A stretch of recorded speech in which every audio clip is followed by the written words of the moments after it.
Ladies and gentlemen, welcome back to the Player Zone YouTube channel. Welcome to our game recap from the first game of last night.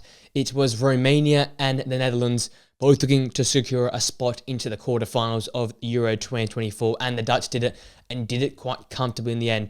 They've saved their best performance to last, as it feels like here. A fantastic performance last night to beat Romania. A side that, yes, comes in as heavy underdogs, but can definitely cause problems for teams on the counter-attack with their elite defensive security, the likes of Marin in midfield helping out. They're a real back four with a fifth player with Marin helping out in front, and they're a really hard team to break down. We've seen teams struggle to beat them and not beat them convincingly. Even the Belgium side did beat them, but not beat them convincingly.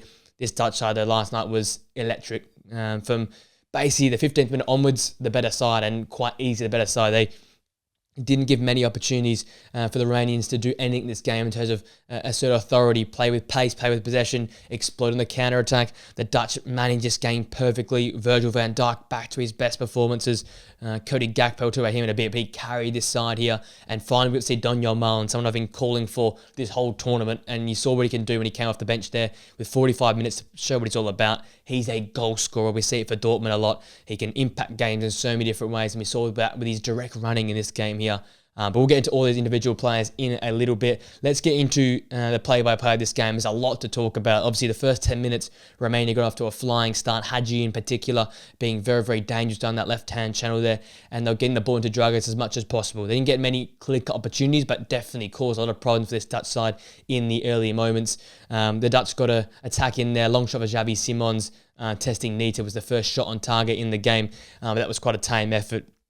The big chance, though, came to Dennis Mann in the 14th minute, running all the way across the box, left-footed shot, snapshot, and he probably helped it a little, really wanted a little bit better and hoped it a little bit better because he hit the shot over the bar off target, but it was a big opportunity there to possibly get past Verbruggen. He was blocked off his vision by a lot of defenders in the way, so missed opportunity there for Dennis Mann to capitalise and put Romania up and capitalise on all the dominance they had in the early moments. However, this would all be flipped in a switch. Against the run of play, the Netherlands would go for Xavi Simons, finding Cody Gakpo, who basically ran a straight line, dinked inside, skipped past a few defenders and beat Nita at the near post to make the game 1-0 in favour of the Dutch in the 20th minute. Fantastic from Cody Gakpo. Something we've seen a lot of him do in this tournament so far, that left-hand channel here. Get his head down, drive at defenders, skip past defenders, and most importantly, come inside, open up the space to have a shot, and more often than not, find the back of the net. It was a really fantastic run and showed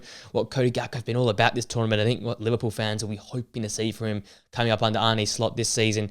Once again, another dangerous one. The first time that the Dutch have really ventured forward with real venom, and the first time they really found Cody Gakpo in this game, and the result was finding the back of the net. So a very positive start for them. Again, against the run of play, the opening 15 minutes was all in Romania's fashion, but the Dutch countering well there and scoring a goal against the run of play. From that moment in time, though, it was all the Netherlands. Dennis Mann had another shot on goal off a swift counter-attack for the Romanians. However, this shot was deflected wide by Nathan Ake, and other than that chance there, it was very limited for the Romanian side until half-time. Netherlands continued to flex their muscle, and almost every single attack went down the right-hand side, where Denzel Dumfries was doing a fantastic job, continuing to get at that side because of Hadji's inability to track back and defend. He was having his way down that channel. Stefan Bergwijn was occupying a second striker role down the middle to open up space for Denzel Dumfries, and he was having a field day, skipping past defenders, winning corners, winning throws, and attacking at will down that right-hand channel there. Next big chance came to Stefan de Vrij. He had the opportunity to head Netherlands 2-0 up in the 26th minute. Got free at the back post, had a free header, but headed it just wide of that near post there, and a really big missed opportunity for the Netherlands, which would be, I guess, a theme of the game to continue on. We'd look at all these chances they had. The 31st minute, Dragosin in the way to deny Memphis Depay, walking the ball into the back of the net. Once again, Denzel Dumfries getting across onto the bar line, cutting that ball back, but Dragosin in the way with his sliding challenge. Xavi Simons next had a mammoth chance in the 44th minute. Once again, Denzel Dumfries getting the better of Raku Devan from trying to shield the ball out, won the ball back of him, cut the ball back to Xavi Simons. His first touch was poor, couldn't quite get it out of his feet, and by the time he got off the shot, it was chance gone. There's defenders in the way, and he's put his chance wide of the post. One of the few chances since the opening 10 minutes for the Dragos. In the second minute of stoppage time, however, he put his effort straight at Verbruggen, and quite easily saved by the goalkeeper. And then from there, it continued to be Dutch domination.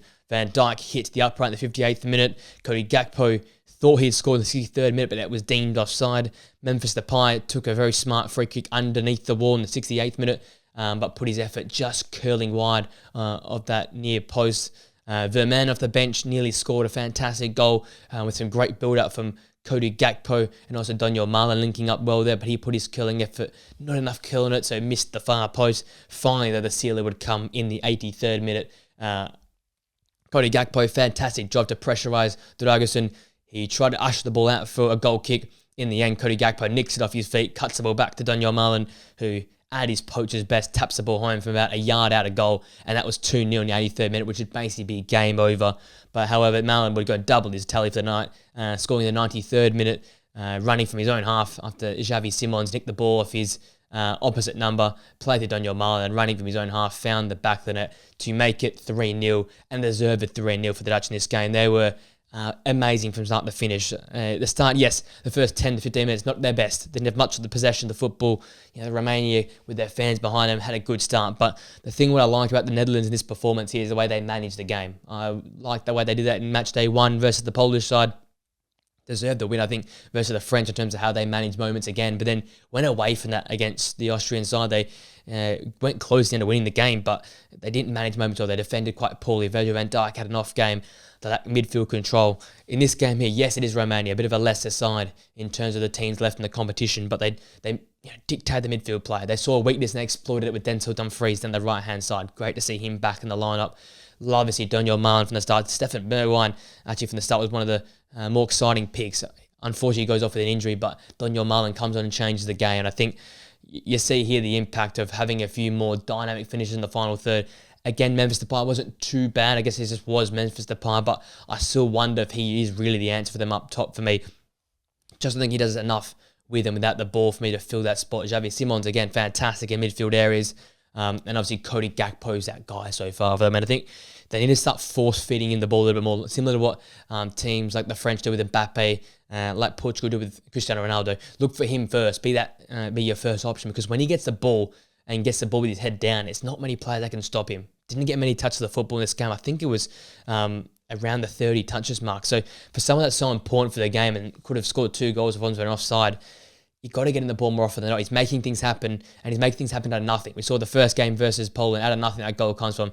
Same versus Austria. He's creating these magical moments and these great goals from nowhere. And I feel like this Dutch side, when they're going through those tough moments where they're struggling to make an impact in the game and create dangerous moments going forward, find Cody Gakpo. He seems to create things for you. He seems to open the game up, and it seems to really, really work. So I think that sort of link with Xavi Simons and Cody Gakpo is the key for this side. If they're both flourishing, if they're on the ball as much as possible, you'll see this Dutch side flourish. And I said it throughout, I've always had faith in this Dutch side to fix up.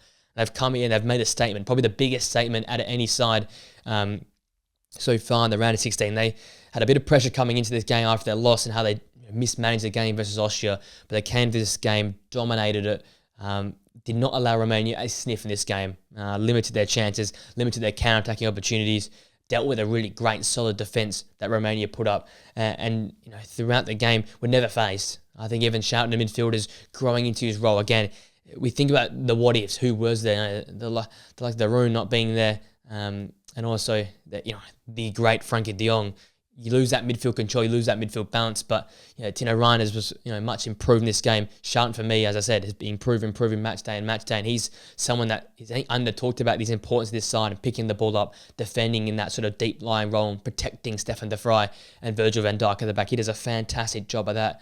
And then you've got the wing backs who Nathan Ake and Denzel Dumfries done a fantastic job, but especially Denzel Dumfries in this game here. They gave him the license to go up and down that fullback position, and you saw his attacking output, how dangerous that can be for opposition sides to shut down. You can't really stop this guy when he gets his mojo up and he gets running at defences. It's a really, really dangerous option. So we've seen the positives that this side can have. You see the danger they have going forward. It's just if they can manage games for longer periods. We saw them doing against Romania. We saw them doing against Poland. Can they do it more consistently against the bigger sides? They've obviously got a really tough game versus Turkey coming up in the quarterfinals. Can they manage moments against that side where the crowd will be right behind the Turkey side, where they thrive off moments and scrambles and counter-attacks. Can they do it yet again against a side that will play very similar to how Romania play? Against almost a good warm-up game for that quarter-final tie, but definitely for me impressed and more of what I expected from the Netherlands side going forward. And talking about now the key players from the game, starting with Denzel Dumfries, had a fantastic first half.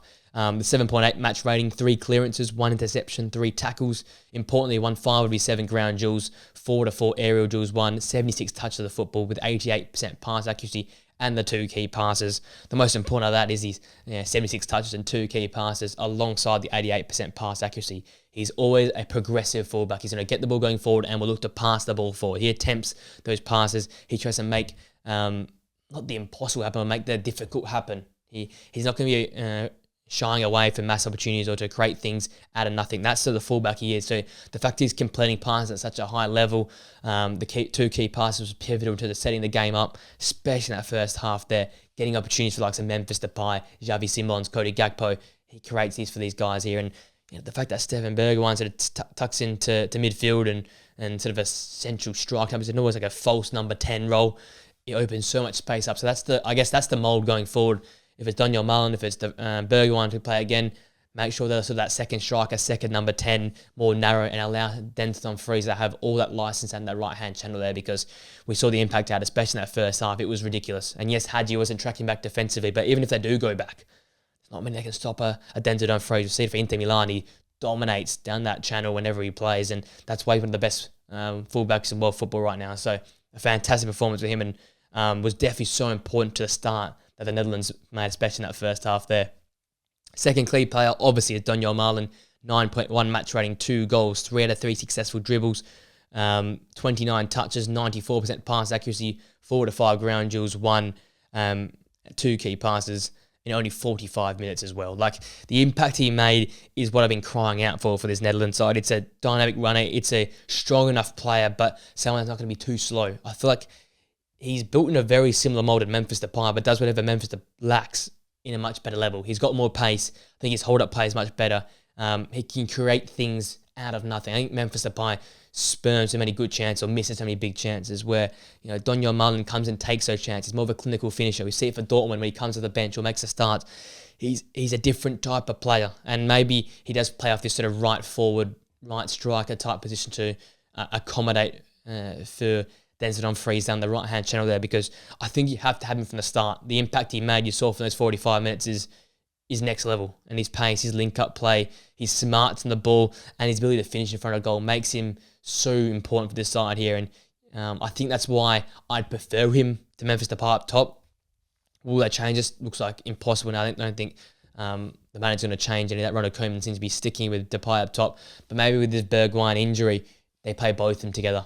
Cody Gakpo keeps the width out left, Denzel Dumfries keeps the width out right, and these two sort of play a bit of interplay up top together, because we saw how well it worked to start the second half, and then obviously Daniel Mullen gets the 2 goals, and also I think a really, really impressive performance from him, and shows why I've sort of been barking for him to be included in the starting 11 at some point, and should start the next game, especially versus a Turkey side that's very, very solid defensively. You're going to need some goals.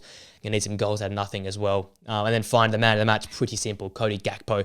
The goal, the assist, and the assist was fantastic. Keeping that ball in play when Dragusin was sort of giving up on it and letting it roll out for a goal kick. He's the one that fought to keep the ball in play, pulls the ball back smartly to find his strike partner up there as well. 9.2 match rating, the goal, the assist, 3 key passes. Again, 29 touches. Didn't get much to the football. 2 big chances created, 2 out of 2 successful dribbles, and did not lose a single duel. It was a complete performance, a proper winger's performance. And we're seeing what happens if you play Cody Gakpo in his position. He's been floated in midfield, up top, off the right, and number 10 for Liverpool. Not often enough on the left. And you see what happens on the left. He's takes you back to those sort of old school early 2000 wingers. Just runs in a straight line, attacks players, and he just tries to get past as much as possible. He'll make the right call in terms of rolling the ball back or sideways if he needs to, but his first option is to go at the defender and try and beat the defender. And that first goal there, that just screamed those sort of young early 2000s type players. He just literally got in a straight line, jinked inside, opened the shot up, saw a little channel, right-footed shot at the near post, catch Nitsa off guard and find the back of the net. It was just a powerful play, running with pace, jinking inside with pace, and a powerful finish to beat the hands of Nita, who did get a fingertip on it, but it was so much power that it just found the back of the net. It was what we saw from Cody Gakpo in the World Cup, and it's now 3 goals in the World Cup, 3 goals here in the Euros, in back-to-back seasons, it's really, really good, right? It's really, really good for the Netherlands side. So for Liverpool fans, it's exciting going forward, but it just makes me think, why don't they feed him more football? As I said, 29 touches. Yes, I know the first half, Denton and Fraser having his way on the right-hand channel there, but find him more often than not. He makes things happen for this side. He's been your best player by a long way in this tournament. So what's the reason why you're not getting him more football? I think this performance was fantastic. I think he could be another difference maker going deep in the tournament. If the Netherlands want to go all the way and make a final or even win it all, it'll be on the back of Cody Gakpo's magic moments, right? They're a side that's very, very good, but not amazing. They're not like the Germanys, the Spains. I wouldn't even say the French side, even though the French are lacking at the moment. They don't have that creativity or spark in a midfield or central striker area where other teams do. It's coming for him on the flank. So it takes a lot on him to carry a lot of this load in terms of attacking style, though he scores basically most of their goals was impacted in terms of goal contributions, basically every single goal that Netherlands have had in this tournament. So a lot of pressure on him to do that work, but the more they find him, the more he can impact games and more likely Netherlands to win games of football. So I think he's going to be so pivotal going forward. Another fantastic for him, another fantastic game for him last night, all in all. With that being said, Netherlands a fantastic win. They go and move into the quarterfinals to face Turkey. So another really tough game with another similar style of football to like Romania. Like to counter-attack, like to be solid defensively, and like to make the game a scrap. And they'll use momentum of their fans. So the Dutch will have to use this momentum of this game here, the confidence they've gained from this result, to continue on into the quarterfinals to potentially make a very historic semi-final here. For a team that is missing a lot of players, it's been very, very good so far. With that being said, that brings the video to an end, guys. If you enjoyed it, please smash a like on it, subscribe to the Players Zone channel for more videos like these, and press that post notification bell so you know we upload our podcast or videos here on the channel. Hope you have a great today, ladies and gents. Enjoy the upcoming quarterfinals football, and I'll see you guys in a video very, very soon. Till next time, guys. See you later.